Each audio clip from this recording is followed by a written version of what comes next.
Sir, I'm Vincent here in Luzon, and now uh, here's my 70%. So first, the 30% is only the user. So ginawa ko lang dun is mawawala ng homepage, product listing, detail, card, checkout, and user profile. So pang 70% ko is yung main seller. So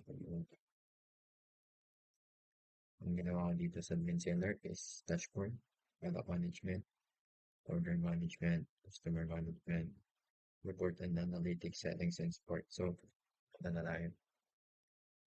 Sa banda is gumamit tayo ng component. Component na may hover. Component, this is the dashboard. So, kompleto tayo dashboard. Then, sa banda yung mga kailangan tingnan. So, next is the order management. Dito yung mga order. And if i-click natin to is mapupunta siya dito. Then next tayo sa product management. Product management is may add product yan. Yan yung mga product na nagawa natin.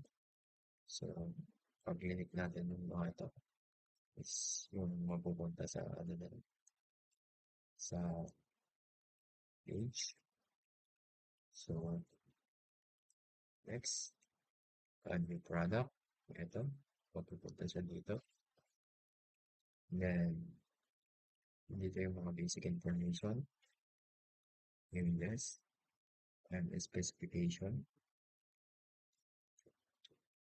Then, pag-click natin yung image, so makuha ka dito sa mayroon ng image, upload image. Then, pag-click natin yung specification, is makuha sa file specification. And next, there is product preview. So, yeah, product preview. Product preview. Product preview. So, ano yung open ba?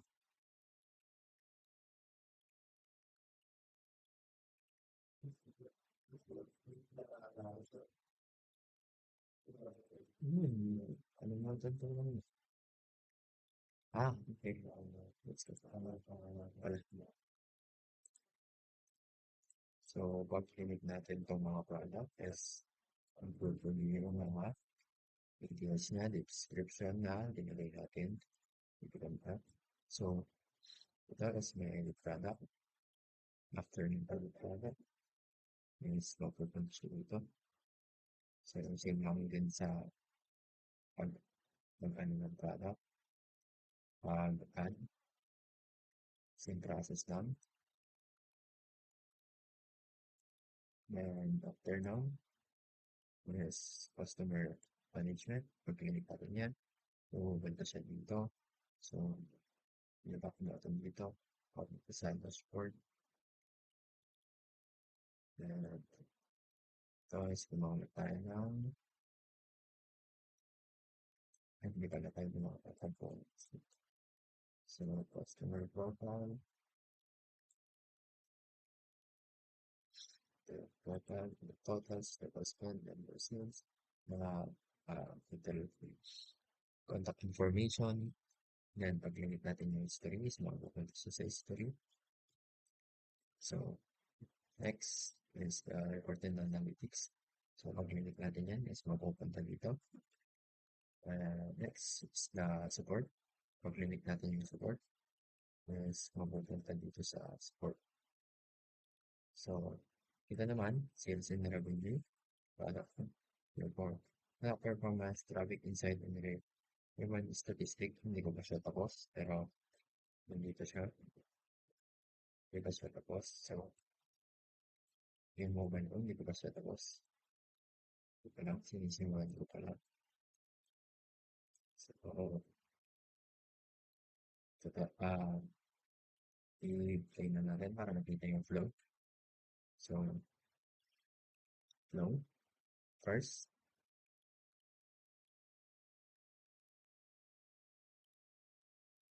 Hindi pala, nakaano pala. Exterior. Exterior.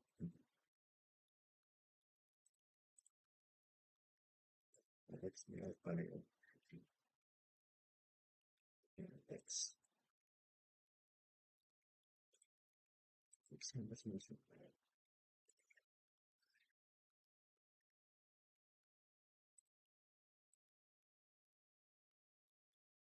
So, dashboard. Sa search, wala pa akong may nalagay. Sa notif is pupunta sa notification preference. So, lock natin. So, dito naman nasa settings yun. Sa profile naman, tapos mapupunta sa account profile. So, hindi ko pa naayos itong ano. Yan, gumamit ako ng dito ng components para may show yung ano. Now, may back ako dito sa change. Dito magpapalit siya ng profile, change photo, and delete photo, and divide. Dito.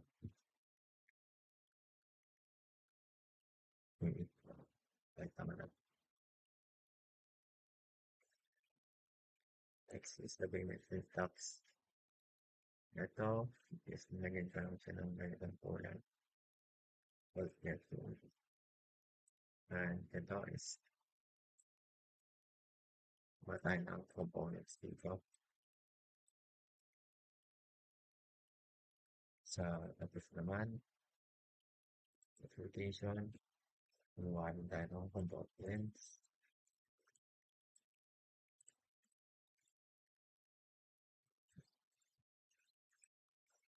Wala pang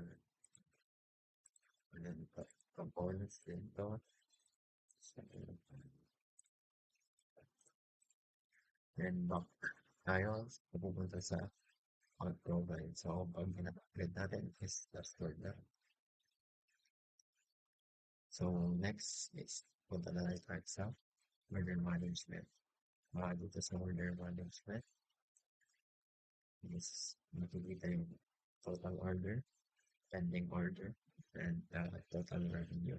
So, sa order is if click natin itong order, dapat ang order yung click, pag-ito yung order detail, nakadikit dito na delivered, and yung profile is mapupunta yan sa customer information.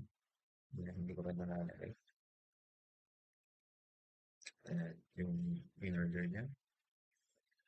And the payment information is Visa. Then payment preference. And yung status niya is paid. Total siya. And yung tax. 10 pesos. Parang cash. So, total amount is hindi ko na 10. Pag-pinak natin. Ulit.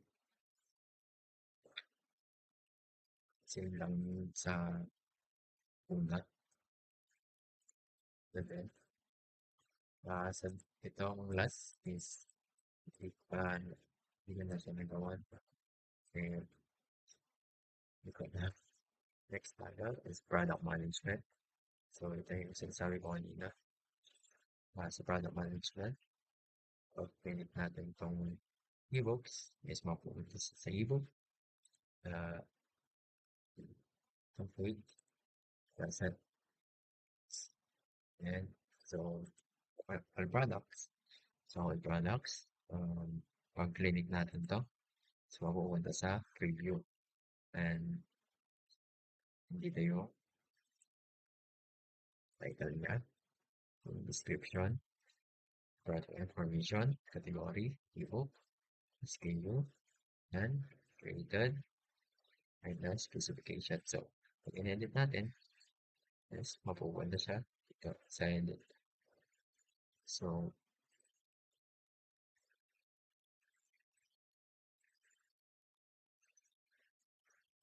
first, bago natin ma-edit yan, mas click muna natin itong edit fields. So, wala pa akong nilagay dyan features. Is prototype na. So, images, pag-click natin yung images, mapupunta sa images. So, may edit photo dito. Kunwari, may naka-upload na dyan. Edit photo. Tapos, save photo sa specification. Wrap specification. Yan. Click muna natin yung edit. So, bago ma-edit. So, next. So, customer management. Customer management is nandito yung profile niya. So, yung total order niya is nandito 12. Total spend niya is 500. And yung member siya no, November 15. So, the activity niya is din. So, baliktad. Pupuntang pass. May button dito na send message. Contact. So, active siya. Meron siyang order. So, dito yung contact details niya. And communication preference. Pag pinili ko dapat to is maging disable. Pinili ko to is maging enable. So, medyo nahirapan ako dito. So, pag pinili natin yung purchase, it's magpupunta sa purchase niya. So, ito yung purchase. So, sa product details, hindi siya yung pangalan, hindi template, table at purchase na pagkakita. So, date, quantity naman nila, and yung total. So, file. Tapos na sa report and analytics, dito yung kaya. Sa report and analytics, nandito yung total revenue, average order value, and order complete. So, pag natin itong revenue, so mapupunta siya sa revenue. So, hindi ko pa siya nagagawa. Kasi sakit na po ng mata ko. Muna pa akong umaga. Next is the product performance. Wait, hindi ko muna yung product performance. Same lang. Hindi ko ba napindot yung product performance. Check ko. Performance.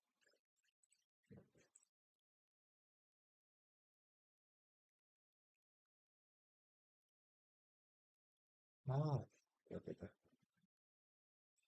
So, magaling ito.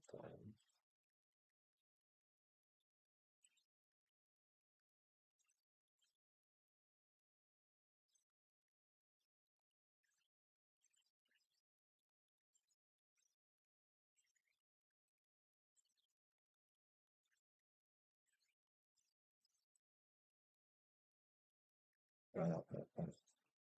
And that's the diamonds. Next is the account settings. So, sa account settings, yung pinakita natin kanina dito sa my profile. So, ang lang dito is nakalagay na dito yung pangalan niya, last name niya, email, and yung phone number. So, gagawin niya na lang tapos edit niya. So, pwede niyang i-edit direct and civil change. Next is sa support. So, support. Meron siyang method support, email support, so they're right. And my FAQ sa FAQ or frequently asked question. So, parang simple lang siyang gawin, pero sa mata. So, ayun lang. Salamat. So, kabuong kabuuan ng prototype is tinignan natin dahil sa components. Kaya marami. If walang components, konti lang yan. Konting tignan lang, pero marami talaga. So, ginawa ko siya ng mga ginawang kasi dahil sa guys. And ibang subjects na kailangan ipasa yung Friday, so hindi ako nakapag-course dito. But I try my best na tapusin ko ito, kabuuan niya ito, kabuuan din ng sentence. Tapos yung sa support, kabuuan ng support, and lahat ng or yung seller. So, tinapos ko talaga to. Yung hindi ko lang natapos kasi sobrang sakit na talaga ng mata ko. Yes, eto. Yung apat na ito. So, huli siya. Kasi, ayun na, mas madali pang gawin. Guys, sa dito. Kasi sa traffic index pa lang, sobrang hirap na. Pero, kaya na lang. So, that's it. That's my 70%. Kasi medyo patapos na din yung admin. Apat lang na panel na lang yung kailangan ko tapusin. So, yun lang sir. Thank you. And God bless.